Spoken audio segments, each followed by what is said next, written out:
Biyyoota addunyaa 8 Itoophiyaarraa karaa qal'aadhaan akkamitti dawwallee ittiin haasa'uu dandeenya miskoola otoo hin godhin kan hin jedhee ture har'a isin agarsiisa namoonni viidiyoo duraa hin agarree har'a sirriitti hordofaa maatii keessanii fi bakka hundatti sheer godhaa namoonni hin beekne har'a ramadaanni 5 guyyaa 5ffaa soomaa jira jechuudha. Allahumma taqabbal siyaamana siyaama saayimiin waj'al qiyaamana qiyaama qaa'imiin warfa' darajatina fi jannatan na'iim aamin ya rabbal aalamiin.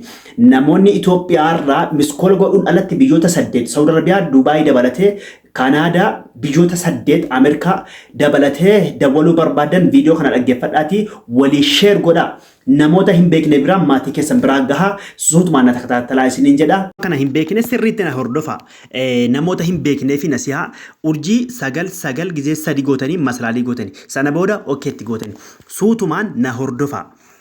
Yaani namoota hin beekneef waan ta'eennaan asirratti tajaajila kuufamaa jedhu sadaffaa rukuttanii namoonni afaan Oromoo irra kaa'attanis ofii keessanii kan jedhu namaa fi guutuu dandeessanii ofii keessanii quxurii tokko rukuttanii sana booda asirratti fuula ittaan rukuttanii masalaalii rukuttan asirratti sana booda kuufama addunyaalessaa biyyoota 8 jedha. Biyyoota 8 kana keessa shamarran namoonni duraan deemtanii galtan namoonni Dubaayii dhaquu feetan kan afaan beektan shamarran qofti karaa lakkoofsa kanaatiin na dawwala Dubaayii dhaquu dandeessan namoota biyya biraa deemee ture namoota afaan beeku Dubaayii dhaquu yoo barbaadan karaa lakkoofsa kanaatiin na dubbisa gaafii biraa tokko illee hin keessummeessu waastaappii telegiraama na hubadhaa quxurii 8 rukuttanii sana booda akkanatti nuu fidee jira akkanatti erga nuu fidee Ameerikaa Noorwee Indiyaa Kanaadaa Israa'elii fi Kuweetii Chaayinaa fi Faransaayii Kanaafuu meeqa rukutuu qabdan isinii amma baafachuudhaaf fakkeenyaaf Saudi Arabiyaa jechuu barbaadanii kun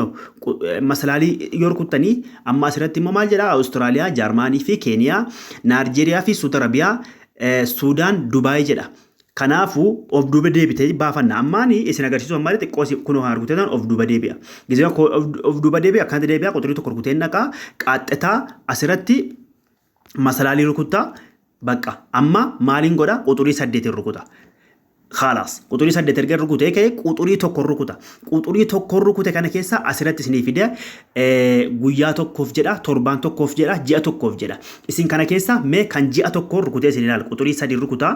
Quxurii 3 kana keessa daqiiqaa 150 qarshii 415 daqiiqaa 150 biyyoota kana hunda keessaa jechuun Ameerikaatti birrii 400 utuu daareetti dawwaltanii baay'ee dafee fixa waan ta'eef daqiiqaa 150 haasa'uu dandeessanii baay'ee. Of duuba deebine immoo kan intaraan isin agarsiisa kan ji'aa kan torbii of duuba deebine of duuba gidee deebine ishi torbaaniif jedha quxurii 2 dhaha. Quxurii 2 wagga dhoofne qarshii daqiiqaa 15 qarshii 55f halaalaa wayitiin haasa'uu dandeessan jechuudha. Baay'ee kan guyyaatti deebina dhiifama. Baay'ee kan guyyaa tokko quxurii tokko yoo rukutu daqiiqaa 5 qarshii 20 haasa'uu dandeessan daqiiqaa 5 dhimma keessan daqiiqaa 5 maal kana caalaa haasoftanii daqiiqaa 5 dhimma keessaniin haasa'achuu dandeessu jechuudha. Kanaafuu baafachuudhaaf quxurii tokko rukunna.